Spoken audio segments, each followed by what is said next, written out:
आदाब नमस्कार, मैं सदर सैफी और आप देख रहे हैं हमारा खास बुलेटिन। लोकसभा आम चुनाव को जीतने को लेकर प्रधानमंत्री नरेंद्र मोदी कितने आश्वस्त हैं? अगर इसके उनके सार्वजनिक बयानों, मीडिया रिपोर्ट्स और आए दिन सामने आने वाले जनमत सर्वेक्षणों के आधार पर बात करें तो जवाब हुआ कि आश्वस्त नहीं बल्कि बिल्कुल निश्चिंत है। चुनाव कार्यक्रम की घोषणा के पहले ही प्रधानमंत्री ने बड़े ही साफ शब्दों में कह दिया था कि लोगों ने उन्हें तीसरी बार जनादेश देने का फैसला कर लिया है। इतना ही नहीं, उन्होंने यह तक कह दिया था कि इस बार बीजेपी 2019 की 303 की तुलना में 370 लोकसभा सीटें हासिल करेगी और एनडीए का आंकड़ा 400 सीटों को पार कर जाएगा।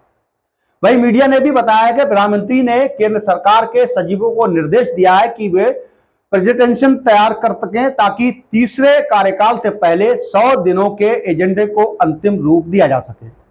1 अप्रैल को आरबीआई को 90वीं वर्षगांठ पर अधिकारियों और कर्मचारियों की बैठक को संबोधित करते हुए प्रधानमंत्री ने जरा मुस्कुराते हुए कहा कि वे अगले 100 दिनों के लिए आराम कर सकते हैं क्योंकि वह आम चुनाव प्रचार में व्यस्त रहेंगे, लेकिन शपथ ग्रहण के ठीक अगले ही दिन उनके पास समय नहीं होगा क्योंकि उनके पास बहुत सारा काम होगा।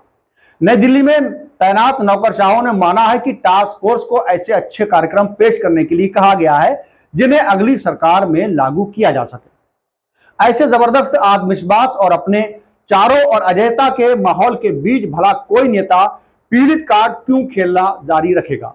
प्रधानमंत्री शायद ही कभी ये शिकायत करने का मौका चूकते हैं कि उग्र विपक्ष उनके खिलाफ एकजुट हो गया है। ये उनके काम नहीं करने देने और कृत संकल्प है। उनकी सरकार के खिलाफ साजिशें भी लगातार की जा रही है। अब सवाल ये उठता है कि लोकप्रिय समर्थन के प्रति आश्वस्त सत्तारूढ़ दल चुनाव के बीच में विपक्ष के खिलाफ जबरदस्ती कार्रवाई क्यों करेगा? केंद्रीय गृह मंत्री अमित शाह ने मध्य प्रदेश में बीजेपी कार्यकर्ताओं से हर स्तर पर विपक्ष के लोगों को लुभाने के लिए क्यों कहा? बीजेपी ने खनन घोटाले में सालों से जेल में बिताने वाले कारोबारी जनार्दन रेड्डी जैसी दागी नेताओं को शामिल क्यों किया? ये सब संकेत तो आज आत्मविश्वास से ही नहीं है। 45 वर्षों में सबसे ज्यादा युवा बेरोजगारी को छुपाने के प्रयासों के बावजूद उत्तर भारतीय राज्यों में बेरोजगारी सड़कों पर हो रही है। अग्निवीर योजना से पैदा हुई गड़बड़ी से भली भांति परिचित रक्षा मंत्री राजनाथ सिंह ने ना चाहते हुए भी सही आश्वासन दिया कि सत्ता में लौटने के बाद योजना की समीक्षा की जाएगी। लोगों का ध्यान भटकाने के तमाम स्टंट किए जाएंगे, जैसे संसद पर विशेष सत्र, यूपीए सरकार 2004-2024 के कार्यकाल पर श्वेत पत्र, महिला आरक्षण विधेयक और सीएए नियमों को अधिसूचित करना। इससे भाजपा की घबराहट का पता चलता भी है। वहीं कांग्रेस नेता राहुल गांधी हल्के तरीके से बोलने वाले व्यक्ति नहीं है। उन्होंने पूरे भरोसे के साथ कहा है कि बीजेपी सरकार जाने वाली है। कुछ लोग बेशक उनका मजाक उड़ाएं, लेकिन बड़ी संख्या में लोग उनकी बातों पर गंभीरता से ध्यान दे रहे हैं।